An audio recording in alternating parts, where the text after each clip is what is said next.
people hear the words billion-dollar company, they imagine skyscrapers, luxury cars, and CEOs in tailored suits. But for Emily Carter, the woman at the center of this story, her beginnings looked nothing like that. She grew up in a small town in Ohio, in a modest two-bedroom house, with peeling paint on the porch and a leaky roof her father could never quite fix. Her parents weren't wealthy. Her mother worked double shifts as a nurse, and her father ran a struggling auto repair shop that never seemed to make enough to cover the bills. They lived paycheck to paycheck, and there were nights when dinner was nothing more than canned soup and toast. Still, her parents instilled in her two things: the value of hard work and the importance of never giving up. From a young age, Emily was different. While other kids played video games or spent hours gossiping in the schoolyard, Emily loved creating things.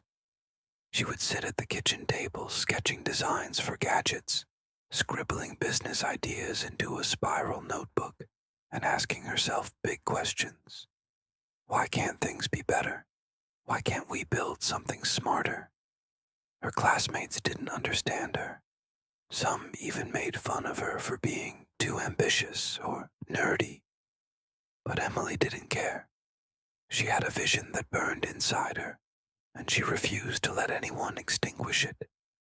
By the time she was a teenager, she had already started small hustles, reselling thrift store clothes online, fixing old laptops for neighbors, even running a tutoring service out of her parents' living room. None of these ventures made her rich, but they taught her a powerful lesson. You don't need money to start. You just need an idea and relentless determination. When she finally left for college, she chose computer science, a field dominated mostly by men at the time.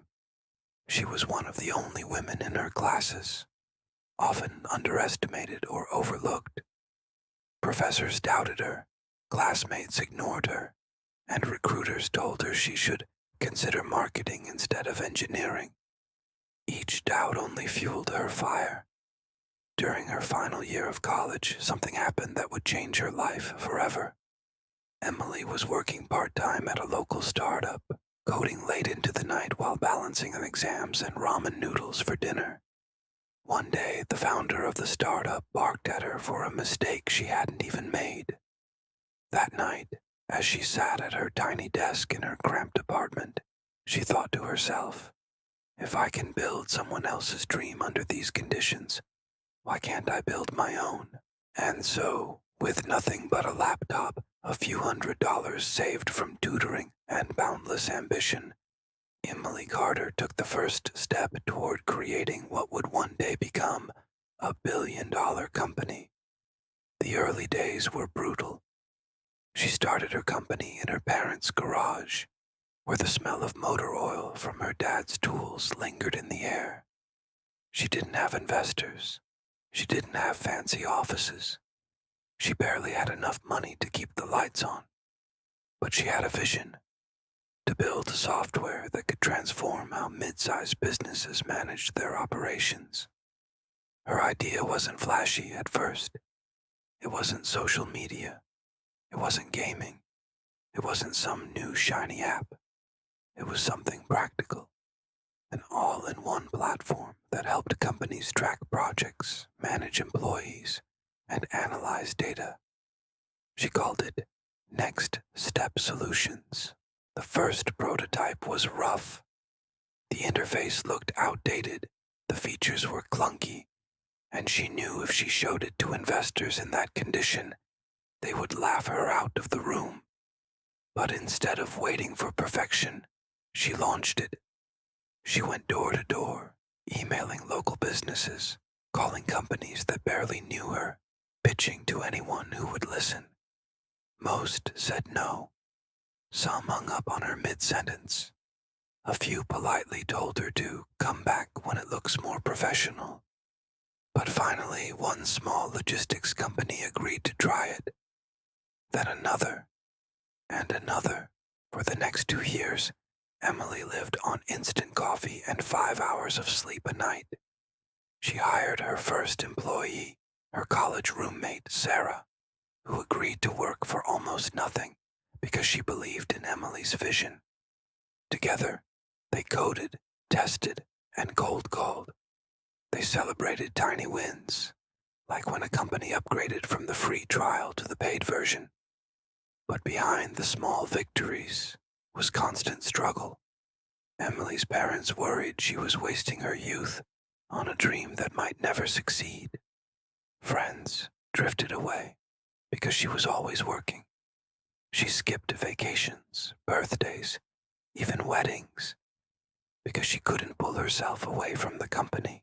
Then came the moment that nearly broke her.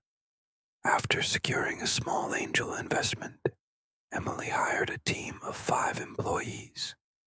She poured every cent into payroll and new development. But one quarter, the sales weren't enough. She had to face her employees in that garage office, her voice trembling, and admit, "We don't have enough money to pay salaries next month unless we land a new client immediately." Her employees looked shocked. Some considered leaving. But Emily didn't give up. She worked 20-hour days, cold called hundreds of businesses, and finally secured a deal with a mid-sized manufacturing firm that saved the company from collapse. It was a close call, but it taught her resilience in the face of near disaster. As Next Step grew, so did the pressure. With growth came competition, and larger software companies began to notice what she was building. Suddenly, she wasn't the scrappy underdog operating in the shadows. She was a target. Clients left for cheaper competitors. Investors whispered that she should pivot or sell. But Emily refused. She told her team, "Let them undercut us. Let them try. But here's what they'll never beat us on: innovation, speed, and loyalty. We're not just selling software. We're building relationships." Those words lit a fire in the team, and they built a reputation for extraordinary customer service. But danger came from within. A slick investor once tried to push her out of her own company, whispering to board members that she wasn't fit to lead. For a moment, it looked like she could lose everything. But Emily fought back, rallying her employees and loyal clients, and forced the investor to retreat. The battle left scars, but also proved her resolve. Behind the glossy headlines that began to appear about her success, Emily was sacrificing in silence. She missed birthdays, weddings, relationships. Her last boyfriend left, frustrated that she was married to her company. At times, she sat in the office late at night, alone, wondering if it was worth it. But every time she saw her employees' dedication or received a heartfelt thank you from a client, she knew the answer was yes. By the 8th year, Next Step had hundreds of employees, contracts across the country, and revenue soaring. But culture became harder to maintain.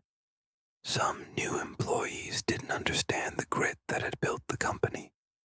Complaints surfaced, morale dipped. Emily called an all-hands meeting and told them, "We're not just coding lines of software, we're changing lives. And one day, when people ask how this all happened, the answer won't be, Emily Carter did it. The answer will be, we did it." That speech reignited the fire.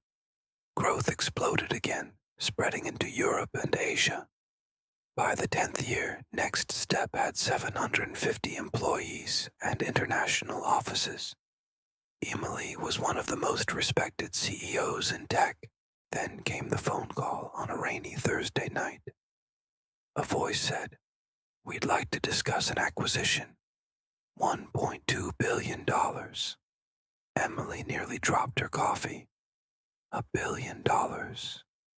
It was the validation of everything she had fought for.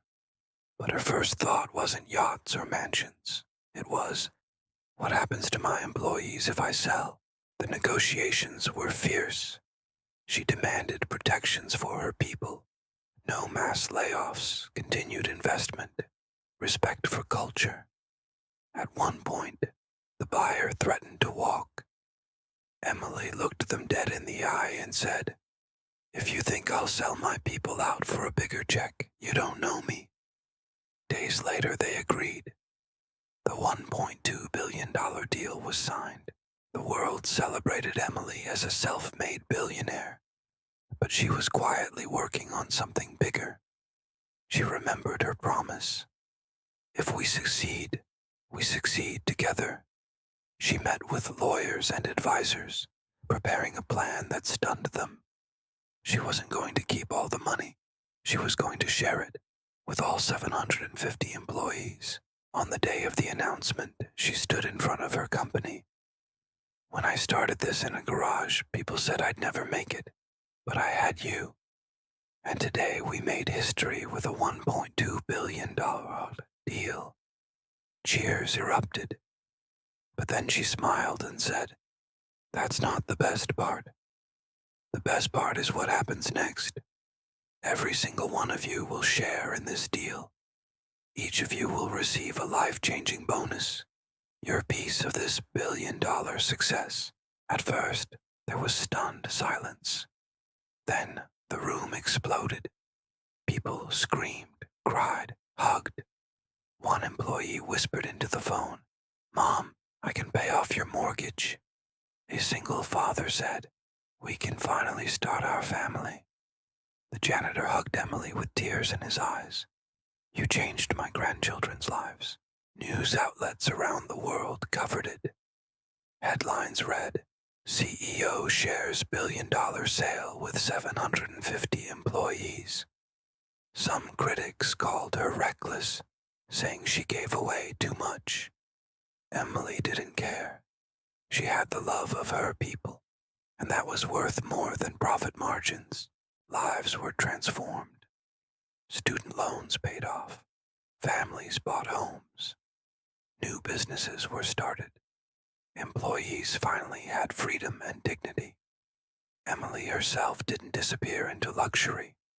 She built a foundation to support women entrepreneurs and said in an interview, "I don't just want to be remembered for building a billion-dollar company. I want to be remembered for building people." Years later, business schools studied her story. Students debated whether her generosity was wise, but they all agreed. She had changed 750 families forever. Her legacy wasn't just software, it was people. And when asked why she did it, Emily's answer was simple. "Because I remember what it feels like to have nothing, and I never wanted my people to feel that way again." In the end, the true value of a company isn't in the billions it sells for. It's in the lives it touches.